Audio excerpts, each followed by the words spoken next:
guys, what's up? Today I'm going to share some tips on how to memorize things fast and easily. I'm not going to talk about the common tips that most of you guys already know, such as turning the right things into pictures or making a song out of them, or using colorful pens to write the materials down so you can memorize them more easily. Instead, I'm going to talk about the not-so-common tips taught by Yudi Lesmana, who is an international grandmaster of memory from Indonesia. The main key to these memorizing techniques is to turn everything into a story. So if you're trying to memorize some words, try putting them into a story instead of memorizing them in a linear way. But what if I'm trying to memorize numbers and formulas, huh?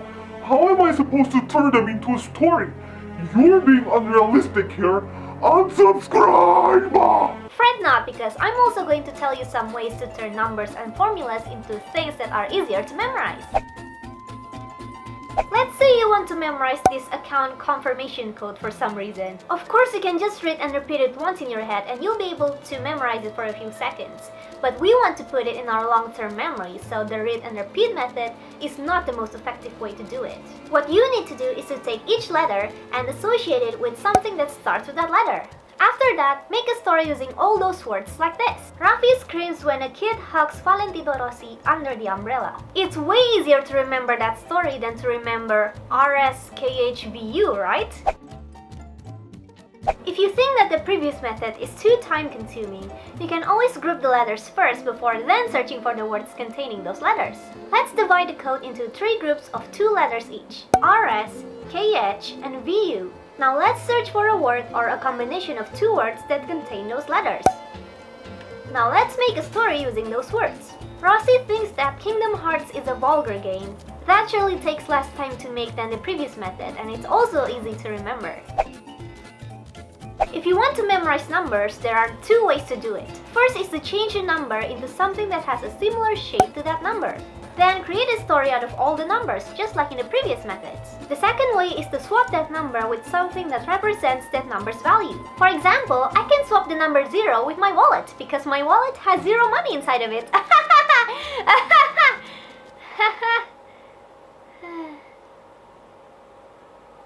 You can swap those numbers with anything you want. It doesn't have to be the same as what I use. Memorizing formulas can be a bit tricky since they have symbols in them. However, you can always change those symbols into other things that remind you of them. Let's use the formula to calculate distance as an example. S equals V times T. We can change the equal symbol into a bridge because it kind of looks like a bridge. And we can change the X into Professor Xavier from X-Men. Then combine them with the rest of the formula and turn them into a story. Squirtle crosses a bridge and joins Venusaur and Xavier to defeat Trump. The weirder the story, the more you will remember it.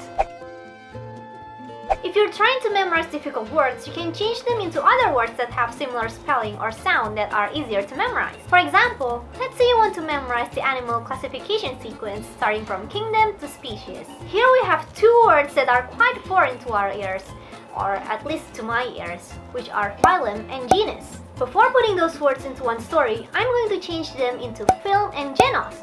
You know that cyborg from One Punch Man? After that, I can then combine them into one story. In a kingdom far, far away, there is a legendary film that is always being played inside the classroom.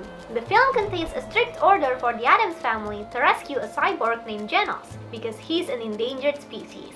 Again, the story doesn't have to make sense because the important thing is it helps you remember things easier. You can also utilize the things around you, for example your body, to help you memorize things easier. Let's say you want to memorize the items you want to buy in the grocery store, which are apple, soap, shampoo, carrot, chocolate, milk, potato chips, and tissue.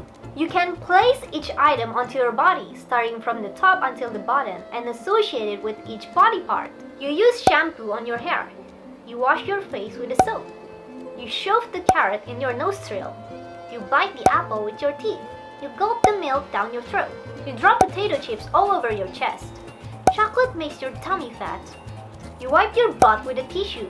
When you arrive at the grocery store and forget what you're supposed to buy, just remember the items that you associate with your body parts, starting from your hair down to your feet. It'll be much easier than to memorize them from a list that you wrote down on a piece of paper. You can also use other things aside from your body, for example your car, or the things in your living room, or anything else, as long as you remember the order of the items there.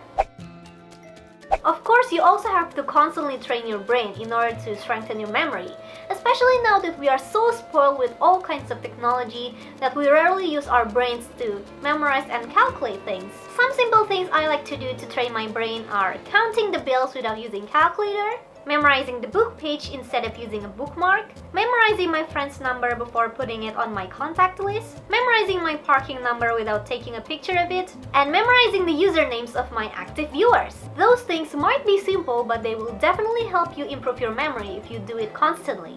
And if you do them often enough, you'll be able to memorize things without even having to use the methods taught in this video.